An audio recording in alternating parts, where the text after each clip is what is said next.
आप सुन रहे हैं काशी का सफर आरजे ट्विंकल के साथ। और वक्त हो चला है कुछ जानने का, समझने का और कुछ समझाने का।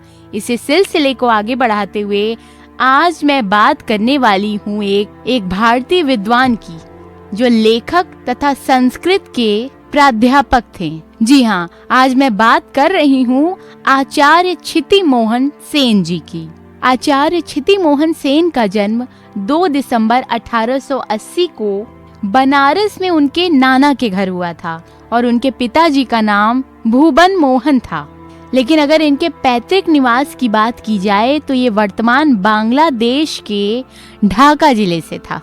इनके सफर की शुरुआत बनारस से ही हुई थी। और भी बातें इनके बारे में बताने वाली हूँ, तब तक एंजॉय कीजिए ये वाला ट्रैक। ये एक ऐसे विद्वान थे जिन्होंने रविंद्रनाथ जी का बहुत साथ दिया था। इनका आरंभिक जीवन बनारस में ही बीता। फिर इन्होंने काशी के क्वींस कॉलेज से संस्कृत में MA की पढ़ाई की। उसके बाद ये चंबा राज्य के शिक्षा विभाग में कार्य करने लगे और सन 1907 ईस्वी में रविंद्रनाथ टैगोर जी के बुलाने पर विश्व भारती के ब्रह्मचर्य आश्रम में योगदान करने लगे और वहां पर यानी कि विश्व भारती विद्या भवन में अध्यक्ष के रूप में अपना बाकी जीवन व्यतीत करने लगे।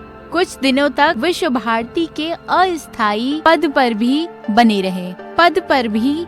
रहे और सन 1924 में जब रविंद्रनाथ टैगोर जी चीन की यात्रा पर जा रहे थे, तब क्षिति मोहन सेन भी उनके साथ गए थे।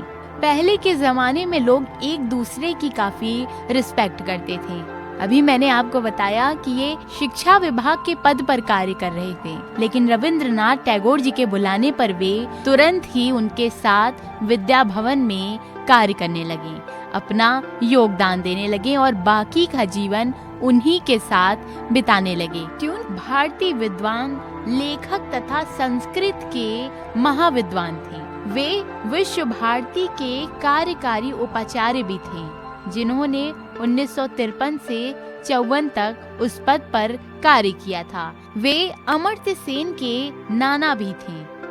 मध्यकालीन संत साहित्य में क्षिति मोहन सेन जी का बहुत महत्वपूर्ण स्थान है। उनकी गिनती आज भी अपने समय के प्रमुख संस्कृत विद्वानों में से की जाती है।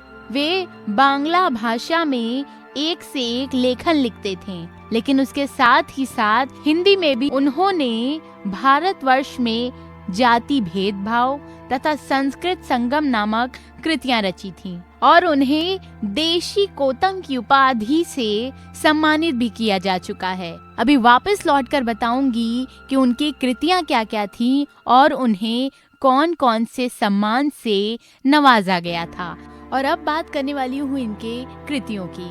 ये भारत के मध्य युग के क्षिति मोहन के अनुसंधान से हिंदी साहित्य के इतिहास में एक नया अध्याय जुड़ गया था और सन 1929 में इस विषय पर उन्होंने कलकत्ता विश्वविद्यालय में एक अत्यंत उल्लेखनीय व्याख्यान श्रृंखला आरंभ की और दादू नाम से इन्होंने सन 1935 में एक पुस्तक प्रकाशित की, जिनका प्राकथन रविंद्रनाथ ठाकुर का था। इनकी प्रमुख रचनाएं भी हैं, जो वापस लौटकर मैं आपको बताने वाली हूँ। क्षिति मोहन साहब की कुछ प्रमुख रचनाएं भी हैं। प्रमुख रचनाओं में पहले हैं कबीर, जिसमें 4 खंड हैं। दूसरी है भारत के मध्य युग की साधना धारा। तीसरी है दादू। चौथी है भारत की संस्कृति। 5वीं है बंगला की साधना। 6ठी है जाति भेद। 7वीं है हिंदू मुसलमान की संयुक्त साधना। 8वीं है प्राचीन भारत में नारी, जो कि इन्होंने सन 1950 में रचनाएं की थी। 9वीं है युग गुरु राम मोहन।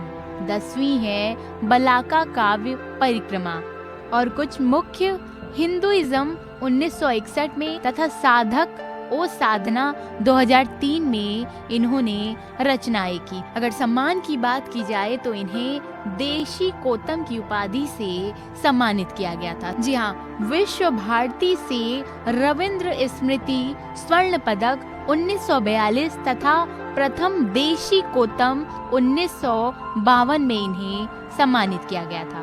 वर्धा की हिंदी भाषा प्रचार समिति द्वारा महात्मा गांधी पुरस्कार 1953 में दिया गया था। प्रयाग के हिंदी साहित्य सम्मेलन से मुरारका पुरस्कार 1953 में दिया गया तथा कोलकाता विश्वविद्यालय से सरोजनी बसु स्वर्ण पदक 1954 में इन्हें दिया गया और सन 12 मार्च 1960 में यानी कि करीब 80 वर्ष की उम्र में इनका निधन हो गया।